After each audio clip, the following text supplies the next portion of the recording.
Hello दोस्तों, आज की हमारी कहानी है रितु और राज के नाम।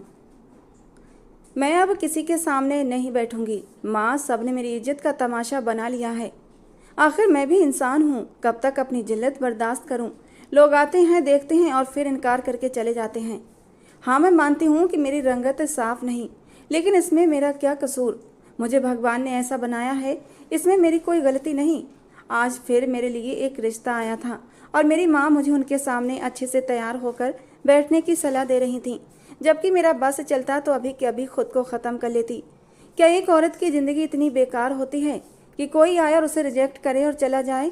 मैं अब थक चुकी थी, रोज़ रोज़ के इन तमाशों से तंग आ गई थी। लेकिन हर बार की तरह अपनी माँ की इमोशनल बातों के सामने मैं हार गई और शाम के आने वाले मेहमानों के लिए तैयारी करने लगी। मेरे अलावा मेरे माँ बाप की कोई और औलाद नहीं थी। मैं अपने माँ बाप की इकलौती औलाद थी। मैं जानती थी कि मेरी वजह से मेरे माँ बाप बहुत परेशान रहते हैं। उनके चेहरे हमेशा उदास रहते हैं, इसलिए मैं उन्हें ज़्यादा परेशान करना नहीं चाहती थी। जब लड़की की उम्र निकलती जा रही हो तो माँ बाप का हाल ऐसा ही हो जाता है। माँ ने मुझे समझाया कि तुम अच्छे से तैयार होकर उन लोगों के सामने आना, थोड़ा चेहरा भी गोरा कर लेना। बेशक मैं सांवली थी, लेकिन मेरे नए नक्श बहुत अच्छे थे। हर कोई मेरी तारीफ करता था, लेकिन कुदरत ने मेरा रंग थोड़ा सांवला बना दिया था और यहाँ के लोग गोरे और काले में तुलना करते रहते थे। और आज तक मुझे ये समझ नहीं आया था कि गोरे और काले में इतना फ़र्क क्यों किया जाता है। वक्त तेजी से बीत रहा था और शाम को दो औरतें मुझे देखने आई थीं। मेरा दिल बहुत उदास हो रहा था। मुझे मालूम था कि ये लोग मुझे देखेंगे, इनकार करेंगे और मेरी बेइज्जती करके चले जाएंगे। मुझे इन सब चीज़ों की आदत हो गई थी, लेकिन मेरी माँ और मेरे पापा का चेहरा जरूर मुरझा जाएगा, जो मुझसे बर्दाश्त नहीं होता था। थोड़ी देर बाद मेरी माँ खुशी खुशी कमरे में आई और मेरे सिर पर प्यार करते हुए बोली, बस रितु, मेरी तो दुआ है कि इन लोगों से हमारा रिश्ता पक्का हो जाए। मेरी गुड़िया, तेरी किस्मत खुल जाएगी। उनके हर अंग से खुशी फूट रही थी। मेरे दिल से भी दुआ निकली कि हे भगवान, मेरी शादी यहाँ तय हो जाए, वरना मेरी माँ तकलीफ से ही मर जाएगी। मैं नहीं चाहती थी कि मेरी वजह से मेरे माँ बाप तकलीफ भरी ज़िंदगी जिएं। मैं माँ के साथ ही उन लोगों के सामने आकर बैठ गई। दोनों औरतों ने मुझे तेज निगाहों से ऊपर से नीचे तक देखा और एक औरत तुरंत ही तीखे स्वर में बोली, बहन, बुरा मत मानना, आपका हीरा थोड़ा काला है। मैंने अपनी आंखें सब्र से मींच ली थीं। दूसरी औरत ने भी हाँ में हाँ मिलाते हुए कहा, हाँ बहन, लड़की काली तो है, मगर देखने में आकर्षक भी है। एक पल के लिए मेरी सांसें थमी, मगर अगली बात सुनते ही मुझे अफसोस हुआ कि मैं किस समाज में पैदा हुई हूँ जहाँ एक औरत को बोझ बना दिया गया है। वो औरत कहने लगी, हमें आपकी बेटी पसंद आई है। इसके नए नक्श बहुत ही आकर्षक हैं। बाल तो देखो लड़की के, बहुत ही प्यारे हैं। बस हमें ज़्यादा कुछ नहीं चाहिए। लड़के के लिए एक अच्छी सी गाड़ी दे दें तो हमें ये रिश्ता पक्का है। दहेज हमें भरपूर चाहिए। वही हमारा इकलौता बेटा है और खैर से आपकी भी इकलौती बेटी है। इतना तो आप देंगे ही ना। हम भला अपने मुंह से क्या कहें। वो औरत बातें बनाते हुए मेरे माँ बाप के सामने अपनी इच्छाएं रखने लगी थीं, जबकि मेरे मासूम माँ बाप के चेहरे पर चमक आ गई थी। मैं अपने पापा को दया भरी निगाहों से देख रही थी। एक बाप कितना बेबस हो जाता है। हालांकि मेरी उम्र सिर्फ 25 साल थी, लेकिन पापा को मेरी चिंता सताने लगी थी, क्योंकि मेरे साथ के परिवार में जितनी भी लड़कियां थीं उनकी शादियां हो चुकी थीं। कुछ के तो बच्चे भी थे और जो मुझसे छोटी थीं वो भी ब्याह कर अपने घर जा चुकी थीं। इसी वजह से मेरे माँ बाप परेशान होते थे। माँ बाप ने तुरंत ही रजामंदी जाहिर कर दी और उन्हें और भी बढ़ावा देने लगे कि हाँ बहन, हम अपनी बेटी को बहुत सी चीज़ें देकर विदा करेंगे, आप परेशान मत हों। बस अगर ये रिश्ता आपको ठीक लगता है तो पक्का कर दें, और हमें तो आपका लड़का बहुत पसंद है। मेरे माँ बाप उन औरतों के सामने बिछे बिछे जा रहे थे। उनका बस नहीं चल रहा था कि उन औरतों की क्या क्या खातिरदारी कर दें कि वो अभी के अभी रिश्ता पक्का करके जाएं, जबकि वो दोनों औरतें अकड़ी गुरूर से भरी बैठी हुई थीं। जैसे वो लड़के वाली थीं तो उनके हाथ में सब कुछ था। वो खुद को किसी रियासत की राजा समझ रही थीं, जबकि मेरे माँ बाप उनकी नज़र में कोई गरीब भिखारी थे, क्योंकि वो एक लड़की के बाप थे। मेरी आंख से आंसू टूट कर गिरा था। मेरी माँ ने मुझे इशारे से अंदर जाने के लिए कहा। यकीनन वो मुझे उन औरतों के सामने ज़्यादा देर तक बिठाना नहीं चाहती थीं। माँ बाप भी एक दो बार उनके घर जा चुके थे और उसके बाद भी कई मेहमान हमारे यहाँ आए थे। थोड़े ही दिनों में रास्ता पक्का कर दिया गया था और शादी की तैयारियां भी शुरू हो गईं। मुझे पता था कि मेरे पापा के पास बहुत ज़्यादा दहेज देने के लिए कोई साधन नहीं है और अब मुझे मालूम था कि वो मेरे लिए जगह जगह जाकर उधार मांगेंगे और फिर सारी जिंदगी कमा कमा कर उस उधार को चुकाएंगे। मेरा दिल करता कि मैं अपने आप को ही ख़त्म कर लूँ। एक बेटी के लिए ये वक्त बहुत मुश्किल वक्त होता है। खैर, शादी का दिन भी सिर पर आ पहुंचा था। मेरा दिल आज और दिनों की तुलना में बहुत ज़्यादा उदास था।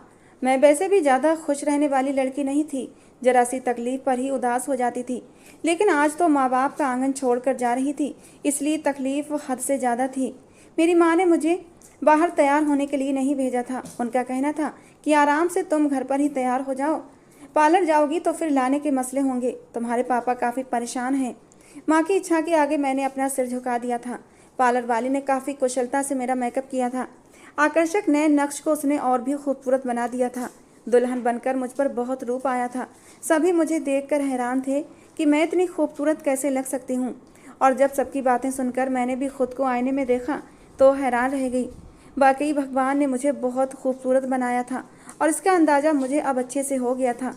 मैंने बेझिझक अपने भगवान का शुक्र अदा किया कि उसने मुझे कम से कम पूरा तो बनाया है। नहीं तो दुनिया में ऐसे भी लोग हैं जो चलने फिरने के लिए भी दूसरों के ऊपर आश्रित रहते हैं।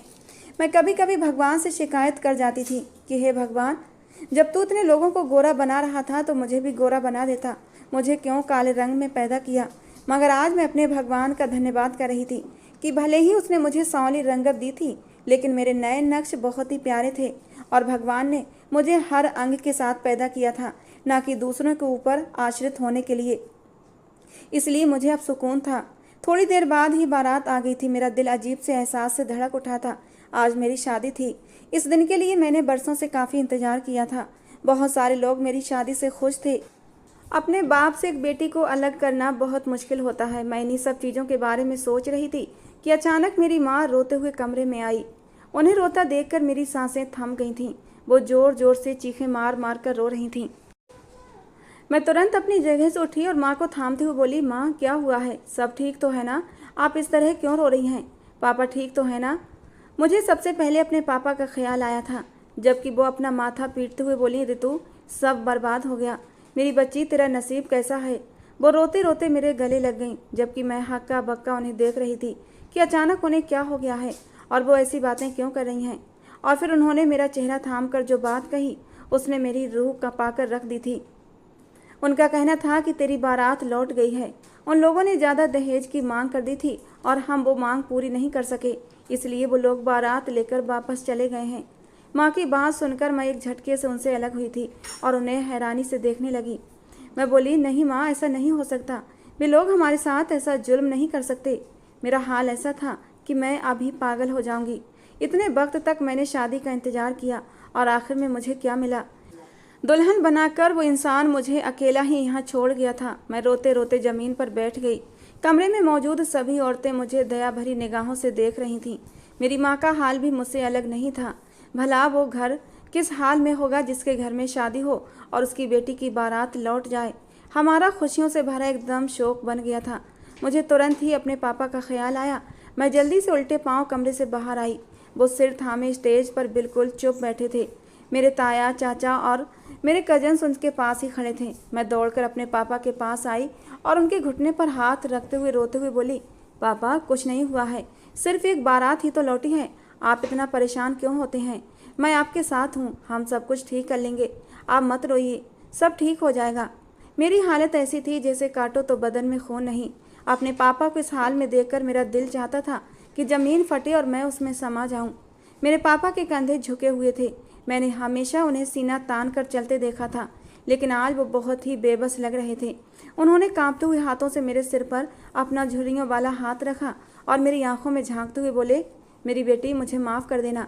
मैं तुम्हारे लिए कुछ नहीं कर सका। हाँ, मैं मानता हूँ कि उन लोगों की मांगें हमारी हैसियत से ज़्यादा थीं, लेकिन मुझ पर यह ज़रूरी था कि मैं अपनी बेटी के लिए सारी तैयारियाँ करता। लेकिन मैं एक गरीब इंसान हूँ, मैं इतना दहेज इकट्ठा नहीं कर पाया। मेरे पापा की आंखें झुकी हुई थीं और उनकी आंखों से लगातार आंसू बह रहे थे। सब लोग हमें तरस भरी नज़रों से देख रहे थे। मेरी मम्मी भी बाहर आ गई थीं। अचानक एक औरत पापा के पास आई और उनकी तरफ देखकर बोली, भाई साहब, हम आपसे एक ज़रूरी बात करना चाहते हैं, लेकिन अकेले में। पापा ने हैरत से उस औरत को देखा। वो मेरे ससुराल वालों की तरफ से ही थी, लेकिन वो अभी तक क्यों नहीं गई थी? मम्मी और पापा ने एक दूसरे की तरफ देखा और तुरंत अपनी जगह से खड़े हो गए। क्या पता मामला बन जाए और मेरी विदाई हो जाए। एक पल के लिए मेरा दिल भी खुशी से धड़कने लगा था, क्योंकि मैं अपने माँ बाप को और ज़्यादा दुखी देख नहीं सकती थी। मैं ही जानती थी कि मेरा दिल खून के आंसू रो रहा था। मम्मी पापा उस औरत के साथ अंदर कमरे में चले गए। वो औरत देखने में काफ़ी अमीर भी लग रही थी। उसने काली साड़ी पहन रखी थी और ख़ुद को बहुत ही खूबसूरती से सजा रखा था। मैं बाहर ताया और चाचा के पास बैठी उनके बाहर आने का इंतजार कर रही थी। वक्त बीतता जा रहा था, लेकिन वो तीनों अंदर ही बंद थे। पता नहीं कौन से मुद्दे पर चर्चा कर रहे थे कि उनकी बातें ख़त्म होने का नाम ही नहीं ले रही थीं। बाहर मौजूद लोगों की अजीब अजीब निगाहें मुझे ज़मीन में गाड़ने के लिए काफ़ी थीं। थोड़ी देर बाद कमरे का दरवाज़ा खुला। मम्मी और पापा और वो औरत कमरे से बाहर आए। सीधा मेरी माँ मेरे पास आई और मुझसे हाथ से पकड़कर मुझे कमरे में ले गईं। मैंने हैरानी से उनकी ओर देखा और सवाल किया, क्या हुआ मम्मी, सब ठीक तो है ना? आप मुझे थोड़ी उलझन में लग रही हैं। कमरे में क्या बात हुई है? अचानक मेरी माँ मेरे पैरों में बैठ गई और मेरे आगे हाथ जोड़ते हुए बोली, आज मेरा और अपने पापा का मान रख लो। हमने तुम्हारी शादी उनके बेटे से तय कर दी है। हम नहीं चाहते कि तुम्हारी बदनामी हो। अगर एक लड़की की बारात वापस चली जाए तो सारी ज़िंदगी के लिए उस पर दाग लग जाता है। उसकी बारात फिर कभी नहीं आती और हम ये बर्दाश्त नहीं कर सकते कि हमारी बेटी किसी भी दाग के साथ ज़िंदगी गुजारे। मैंने गहरी सांस ली और मम्मी की तरफ देखा। मैंने कहा, मम्मी लेकिन इसमें हाथ जोड़ने की क्या बात है? ये तो खुशी की बात है कि मेरी शादी हो रही है। मुझे कौन सा उससे इश्क था जो मैं उसके लिए रोना धोना मचाऊं? अगर ऐसा कुछ था तो आपको हाथ जोड़ने या यहाँ बैठने की ज़रूरत नहीं थी। आप तो मेरी माँ हैं, आपका मुझ पर पूरा हक है। आप एक बार बस हुक्म करें। आपने मुझे पैदा किया है, आप मेरा अच्छा बुरा जानती हैं। मगर मेरी माँ अब चुप थीं। उनकी चुप्पी मुझे तकलीफ़ दे रही थी। उनकी चुप्पी में क्या राज छुपा था मैं नहीं जानती थी। मैंने अपनी तरफ से सहमति दे दी और मम्मी चुपचाप कमरे से बाहर चली गईं। थोड़ी देर बाद मेरी ताई और मेरी बुआ की बेटियां आईं और मुझे पकड़कर बाहर ले आईं। लेकिन सामने का नज़ारा देखकर मुझे अब अपना आप सही में बेकार महसूस हुआ। क्या मेरे माँ बाप मेरे साथ ऐसा भी कर सकते थे? मैंने कभी ख्वाब में भी नहीं सोचा था, क्योंकि सामने एक व्यक्ति बैठा हुआ था और वो व्यक्ति ना तो सोफे पर था और ना ही ज़मीन पर, बल्कि वो एक व्हील चेयर पर मौजूद था। यानी वो अपाहिज था, विकलांग था और मेरी शादी एक विकलांग व्यक्ति से कराई जा रही थी। मेरा पूरा शरीर झटकों की जद में आ चुका था। मेरी कजिन्स मुझे आगे लेकर चलना चाहती थीं, लेकिन मैं एक कदम भी आगे नहीं बढ़ा पा रही थी। मेरी माँ को एहसास हुआ कि मैं नहीं हिल रही तो वो तुरंत मेरे पास आईं और मुझे पकड़ते हुए बोली, अपने पापा की इज्जत की लाज रख लो। भगवान के लिए कोई भी बदतमीजी करने की ज़रूरत नहीं है। अगर ये बारात भी वापस चली गई तो हम किसी को मुंह दिखाने के काबिल नहीं रहेंगे। मैंने अपनी माँ को अविश्वास से देखा। क्या वो पागल हो गई थी? उन्हें समझ नहीं आ रहा था कि वो क्या कर रही थी। मेरे पास कहने को कुछ भी नहीं था। मम्मी के हुक्म के आगे मैंने चुपचाप सिर झुका दिया। अगर मैं यहाँ भी मना कर देती और कमरे के अंदर वापस चली भी जाती तो मेरे पापा की इज्जत दो कौड़ी की रह जाती।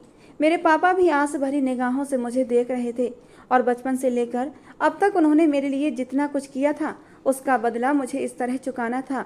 इसलिए मैंने सिर झुका दिया। पंडित जी जैसे जैसे शादी के मंत्र दोहरा रहे थे, मेरा दिल चाह रहा था कि उसी वक्त ज़मीन फट जाए और मैं उसके अंदर चली जाऊं। मैंने जिस तकलीफ़ के साथ अपने बराबर में बैठे राज को अपनी ज़िंदगी में कबूल किया था, ये मैं और मेरा भगवान ही जानते थे। मुझे लगा था कि अभी सिर्फ शादी होगी और विदाई बाद में होगी, क्योंकि जो कुछ भी मेरे साथ हुआ था और जिस तरह अचानक मेरी शादी हुई थी, मेरा पूरा शरीर हिला हुआ था। मेरा दिमाग इस बात को स्वीकार नहीं कर पा रहा था। इसीलिए मुझे लगा शायद मेरे माँ बाप मुझे संभलने के लिए थोड़ा सा वक्त देंगे। लेकिन मम्मी पापा की रजामंदी से मुझे उसी पल राज के साथ विदा कर दिया गया। मुझे अपने बराबर में बैठे इंसान से नफरत महसूस हो रही थी, जिसने मेरी मजबूरी का फ़ायदा उठाकर मुझे अपनी पत्नी बनाया था। उसकी आंखें झुकी हुई थीं, शायद वो भी शर्मिंदा था। मैंने भीगी आंखों से अपने माँ और अपने बाप के चेहरे को देखा, जो बहुत लाचार लग रहे थे। मैं अपने पापा के सीने से लगी, जबकि उन्होंने मेरे कान में धीरे से कहा, मेरी परवरिश का मान रखना। मैं मानता हूँ तुम्हारी शादी एक अपाहिज से हुई है, लेकिन मेरे फैसले को गलत मत ठहराना। ये लड़का दिल का बहुत अच्छा है। इसने हमारी उस समय मदद की जब सबने हमारा साथ छोड़ दिया। तुम भी इसके साथ मोहब्बत वाला व्यवहार रखना। भगवान ने चाहा तो देखना खुशियाँ तुम्हारे कदम चूमेंगी। तुम्हारी ज़िंदगी में कोई दुख नहीं आएगा। ये कहकर वो मुझसे अलग हुए और अपने भाई के पास जाकर खड़े हो गए, जबकि मुझे एक बार फिर रोना आ गया। क्या पापा के लिए सिर्फ मेरी शादी ही ज़रूरी थी?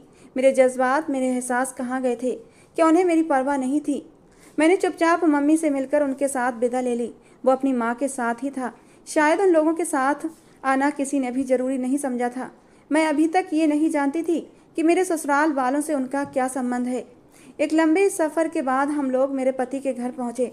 वो घर काफ़ी खूबसूरती से बना हुआ था। राज काफ़ी अमीर था। मैं उसके घर को देखकर इतना तो जान गई थी। घर में दाखिल होते ही मेरा स्वागत बहुत ही शानदार तरीके से किया गया था।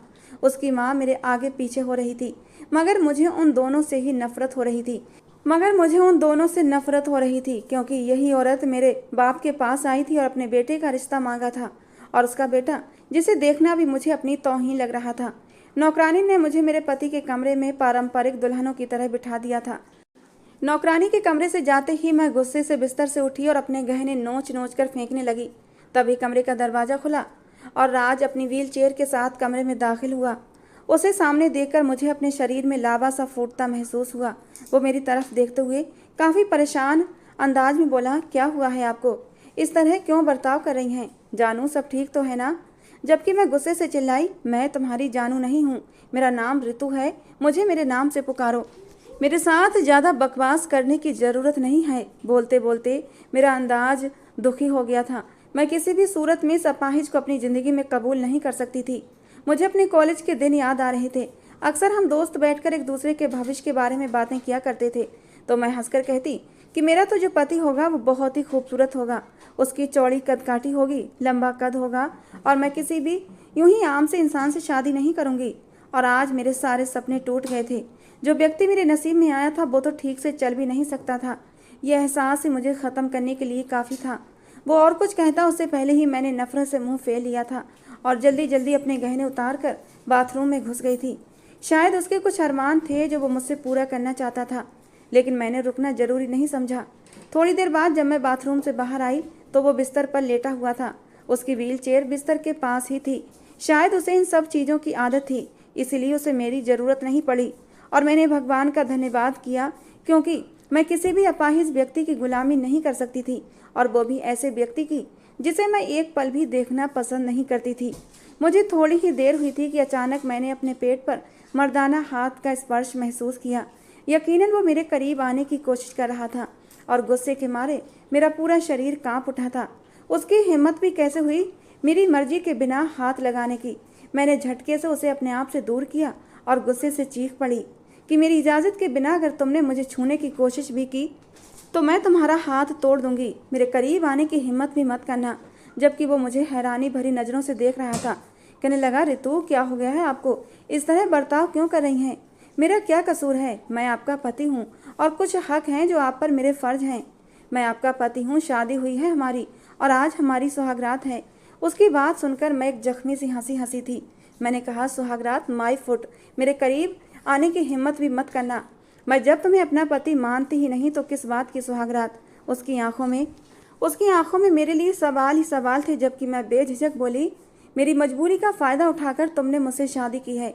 तुम्हें जरा भी ख्याल नहीं आया कि तुम एक अधूरे इंसान हो और मैं एक पूरी लड़की। जबकि वो बिल्कुल चुप था। उसकी आंखें झुक गईं और मैंने नफरत से मुंह फेर लिया और सो गई। उसने दोबारा मेरे करीब आने की हिम्मत नहीं की। मुझे मालूम था कि कोई भी इंसान इतनी बेइज्जती के बाद मेरे करीब नहीं आएगा, मगर आधी रात को मुझे किसी की घुटी घुटी सिसकियों की आवाज़ आई। मैं घबराकर अपनी जगह से उठ बैठी। बराबर में राज मौजूद नहीं था। एक पल के लिए मेरा दिल डर गया। क्या राज अकेले में बैठकर रो रहा था? क्या उसे मेरी बातें इतनी बुरी लगी थीं? क्या मुझे उसे ये सब नहीं बोलना चाहिए था? ऐसे कई सवाल मेरे दिमाग में घूमने लगे और इन सब का जवाब एक ही आया था, ऋतु तुम बहुत बेरहम हो। तुम्हें इस तरह से उस बेचारे का दिल नहीं तोड़ना चाहिए था। अगर तुम उसे करीब नहीं आने देना चाहती थीं तो तुम उससे आराम से बात कर सकती थीं। उसे अपाहिज होने का ताना नहीं देना चाहिए था। लेकिन पल भर में ही मेरे दिमाग ने इस बात को इनकार कर दिया कि ऐसे व्यक्ति के लिए जो मेरी मजबूरी का फ़ायदा उठाए ऐसे ही शब्दों का प्रयोग जरूरी है। फिर भी मैं बेचैन हो गई थी। मुझे एक पल के लिए भी नींद नहीं आई। वो सिसकियाँ मेरे दिल को चीर रही थीं और थक हार कर मैं अपने बिस्तर से उठी और कमरे में बने ड्रेसिंग रूम में दाखिल हुई। वो बाकी व्हील चेयर पर बैठा हुआ घुटी घुटी आवाज़ में रो रहा था। मैं धीरे धीरे चलती हुई उसके पास आई और उसकी तरफ देखते हुए बोली, क्यों रो रहे हो आप? ऐसा भी क्या कह दिया मैंने? उसने भीगी हुई आंखों से मुझे देखा और धीमी आवाज़ में बोला, नहीं, मैं आपकी बातों से नहीं रो रहा। रोने की वजह से उसकी आवाज़ भारी हो चुकी थी। मैं उसके पास बैठ गई और उसके सामने हाथ जोड़ते हुए बोली, मुझे माफ़ कर दो, मैंने तुम्हारा दिल दुखाया है, लेकिन ये हकीकत है कि तुमने मेरी मजबूरी का फ़ायदा उठाया। मैं तुम्हें माफ़ नहीं करूँगी। मेरी बात सुनकर वो बेबस होकर बोला, ऐसी बात नहीं है, मैंने आपकी मजबूरी का फ़ायदा नहीं उठाया, बल्कि आप तो भगवान का धन्यवाद करें कि आप उन जैसे लालची और दरिंदे लोगों से बच गई हैं। वो अच्छे लोग नहीं हैं। उन्होंने तो पहले ही मन बना लिया था कि अगर उनकी पसंद के अनुसार दहेज नहीं मिला तो वो लोग ये रिश्ता तोड़ देंगे, और आखिर में उन्होंने वही किया। मैं राज की बातें हैरानी से सुन रही थी। वो आगे बोला, आपने अभी तक मुझसे ये सवाल नहीं पूछा कि जिससे आपकी शादी हो रही थी वो मेरा क्या लगता है, और ये सवाल तो मेरे दिमाग में काफ़ी देर से घूम रहा था। मैं तुरंत बोली, हाँ बताओ, तुम कौन हो और तुम मेरे ससुराल वालों के क्या लगते हो। और फिर जो बात उसने मुझे बताई, मैं हैरान रह गई।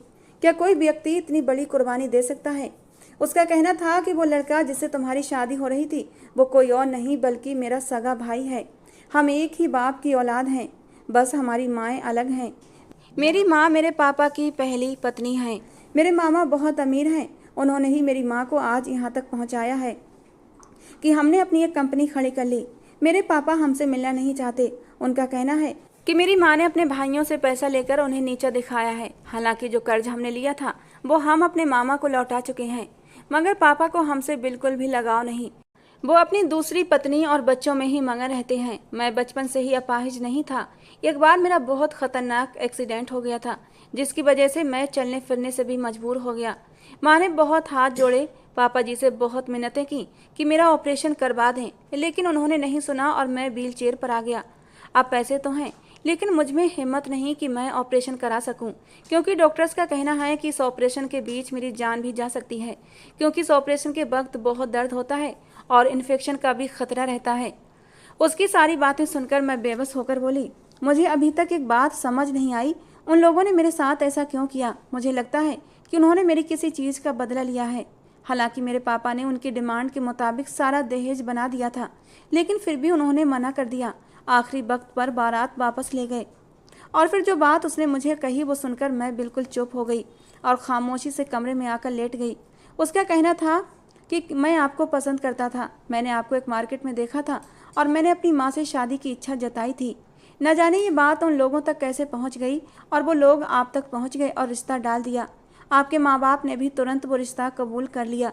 आखिरी मौके पर वो रिश्ता तोड़ दिया, क्योंकि मेरे भाई की ख्वाहिश है कि उसकी जो दुल्हन हो वो बहुत खूबसूरत हो, जबकि वो गिरा हुआ नीच इंसान खूबसूरती देख ही नहीं सकता। उसे बस उस चमड़ी गोरी चाहिए, मन की सुंदरता उसे समझ नहीं आती। वो एक तंद्रा में बोल रहा था। मैं तुरंत वहाँ से उठकर कमरे में आ गई थी। मेरा हाल बहुत बुरा था। क्या मेरी शादी टूटने की वजह ये शख्स था? एक और इल्ज़ाम उसके सिर आ चुका था। मुझे और अधिक उससे नफरत होने लगी थी। हाँ, मैं गलत कर रही थी। उसने मेरा साथ दिया, मुझसे शादी की, अपने भाई की तरह मुझे बीच चौराहे पर नहीं छोड़ा, लेकिन फिर भी मैं इस आदमी को स्वीकार नहीं कर सकती थी, क्योंकि मैं एक पूरी इंसान थी और वो एक अधूरा इंसान था। वक्त तेजी से गुजर रहा था। ये बात सच थी कि वो मेरा बहुत ख्याल रखता था, मेरी छोटी छोटी चीज़ों का इतना ख्याल रखता कि मैं हैरान रह जाती। उसकी माँ भी मुझसे बहुत प्यार करती थी। मैंने उस औरत से कभी कोई बैर नहीं रखा। मेरा सिर्फ और सिर्फ झगड़ा अपने पति से था। हालांकि उसने मुझसे सच बता दिया था कि वो मुझसे प्यार करता है, फिर भी मैं इस सच को स्वीकार नहीं कर पा रही थी। आज संडे का दिन था। वो दोनों माँ बेटे ऑफिस नहीं गए थे। मेरी सास भी ऑफिस जाती थी। घर में नौकरों के साथ बस मैं ही होती थी। मुझे किसी चीज़ की कोई पाबंदी नहीं थी। आज हम तीनों लिविंग रूम में बैठे आपस में बात कर रहे थे कि अचानक ही घर के अंदर एक 50-55 साल का व्यक्ति और मेरा एक्स पति दाखिल हुआ और सीधा मेरी सास के सामने खड़े होकर चिल्लाने लगा कि इस लड़की से शादी क्यों कराई गई है, क्यों तुमने हमारी इज्जत की धज्जियाँ उड़ाई हैं। हमारे पूरे सर्कल में एक ही बात फैल रही है कि एक भाई ने लड़की छोड़ दी तो दूसरा भाई शादी करने पहुंच गया। जबकि मैं हैरान होकर उस आदमी को देख रही थी। मेरी आंखों में आंसू आ गए। वो लोग मुझे अजीब अजीब नामों से बुला रहे थे, मेरी बेइज्जती कर रहे थे। मेरी सास भी चुपचाप बैठी थी। मैं सिर झुकाए इन्हीं बातों के बारे में सोच रही थी कि अचानक ही मेरे कानों में राज की गरजती हुई आवाज़ आई। वो अपने पापा की आंखों में देखते हुए बोल रहा था, बस पापा, बहुत हो गया, बहुत सुन ली मैंने आपकी बातें। ये मेरी बीबी है, मेरी जीवन साथी है। आगे से मैं किसी के भी मुंह से इसके लिए कोई गलत बात नहीं सुनूंगा। अगर मेरी बीबी को किसी ने भी गलत नामों से पुकारने की कोशिश की तो इस घर में उसका आना जाना बंद है। बहुत हो चुका, आप किस हक से मेरी माँ पर आकर चिल्ला रहे हैं? हम दोनों माँ बेटे को आपने ऐसे वक्त में छोड़ा जब हमें आपकी ज़रूरत थी, तो अब आप कोई नहीं होते हमारे फैसले पर आकर आवाज़ उठाने वाले। अपने इस 2 कौड़ी के बेटे को लेकर यहाँ से चले जाइए, जिसको एक औरत की इज्जत तक करनी नहीं आती, जिसको ये एहसास नहीं कि एक गरीब की बेटी को दुल्हन बना छोड़ना कितना बड़ा पाप होता है। आपका बेटा समझता है कि उसने बहुत बड़ा काम किया है, लेकिन याद रखना, ऐसे लोगों को भगवान भी सज़ा देता है। हाँ, मैं अपाहिज हूँ। हाँ, मैं कुछ नहीं कर सकता। हाँ, मैं आपके बेटे के सामने खड़े होकर उसके साथ लड़ नहीं सकता, लेकिन फिर भी मैं अपनी बीवी के लिए किसी के मुंह से एक शब्द भी बर्दाश्त नहीं करूँगा। मैं और मेरी सास हैरान होकर राज को देख रहे थे, जिसका बस नहीं चल रहा था कि वो अभी व्हील चेयर से खड़े हो जाए और अपने पापा और अपने सौतेले भाई को धक्का मार कर घर से बाहर निकाल दे। जबकि उसके पापा भी हैरान होकर राज को देख रहे थे। उन्होंने अपनी आंखें बड़ी कर लीं। ये कुछ पल का खेल था और उस आदमी ने मेरे दिल की पूरी दुनिया ही बदल दी थी। जो मैं अभी उसके बारे में सोच रही थी, मेरे ख्याल इतने बदल दिए थे कि मेरे दिल में उसने अपने लिए जगह बना ली थी। हाँ, मेरा पति अपाहिज था। हाँ, उसने मेरी मजबूरी का फ़ायदा उठाया, लेकिन सच तो ये था, उसने उस वक्त मेरा साथ दिया जब कोई मुझसे शादी करने के लिए तैयार नहीं था। उसने आज मेरे सांवले रंग को निशाना नहीं बनाया था। उसने आज तक मुझे तकलीफ नहीं दी थी, हमेशा प्यार दिया था। मैं उसे नीचा दिखाती थी, उसे झटक देती थी। जब भी वो मेरे करीब आने की कोशिश करता तो मैं उसे खुद से दूर कर देती, मगर इसके बावजूद वो मेरी इज्जत करता था, मुझे अपने होने का मान देता था। और आज तो उसने मेरी खातिर अपने पापा से ऊंची आवाज़ में बात की थी। ये एक ऐसा पल था कि वो शख्स मेरे दिल में अपनी जगह बना चुका था। हाँ, उसके पापा खामोशी से चले गए, जबकि उसने अपने सौतेले भाई को भी डांट कर घर से भगा दिया। उन सब के जाते ही वो चुप हो गया था। वो बहुत इमोशनल इंसान था। उसे जरा जरा सी बातों पर रोना आ जाता था, लेकिन मैं उसे संभालना जानती थी। मैं उसे लेकर कमरे में आ गई थी और उसे हर चिंता से आज़ाद करने लगी। कुछ दिनों बाद मैंने उसे अपने शरीर तक भी पहुंचने दिया, क्योंकि वही मेरा पति था और मेरे शरीर और मेरी आत्मा का मालिक था। वक्त तेजी से गुजर रहा था। मैं धीरे धीरे उसे समझाने लगी कि तुम अपना इलाज करवाओ, अपने पैरों पर खड़े होने की कोशिश करो, कुछ नहीं होगा तुम्हें। जबकि वो डरने के बावजूद भी ऑपरेशन कराने के लिए तैयार हो गया था, सिर्फ मेरे कहने पर। मगर उसके हाँ कहने के बाद मेरा दिल भी घबरा रहा था। अगर राज को कुछ हो जाता तो उसकी माँ को मैं कैसे संभालती? राज के बिना मैं कैसे ज़िंदगी गुजारती? इसी वजह से ऑपरेशन का इरादा उसकी माँ टाल दिया करती थी। मगर थोड़े वक्त के बाद उसने खुद ये फैसला लिया कि वो ऑपरेशन कराएगा। कहते हैं ना, जब आप खुद हिम्मत करते हैं तो दुनिया की कोई भी ताकत आपको आपके इम्तिहान में पास होने से रोक नहीं सकती। और ऐसा ही राज के साथ हुआ। ऑपरेशन के बाद वो ठीक से चल नहीं पाता था, लेकिन अब अपने पैरों पर खड़ा हो जाता था। आज भी मुझे अपनी उन बेवकूफ़ी भरी हरकतों पर शर्म आती है, जब मेरे पति मेरे करीब आने की कोशिश करते और मुझसे प्यार करते थे और मैं उन्हें झिड़क देती थी। लेकिन अब सब कुछ ठीक है और हम दोनों बहुत प्यार से एक दूसरे के साथ ज़िंदगी गुजार रहे हैं। तो दोस्तों, आज की कहानी थी रितु और राज के नाम। कैसी लगी ज़रूर बताना। पसंद आई हो तो प्लीज़ लाइक करना। रोज़ एक नई कहानी सुनने के लिए हमारे चैनल को भी सब्सक्राइब करना। मिलते हैं दोस्तों अगली किसी नई कहानी के साथ।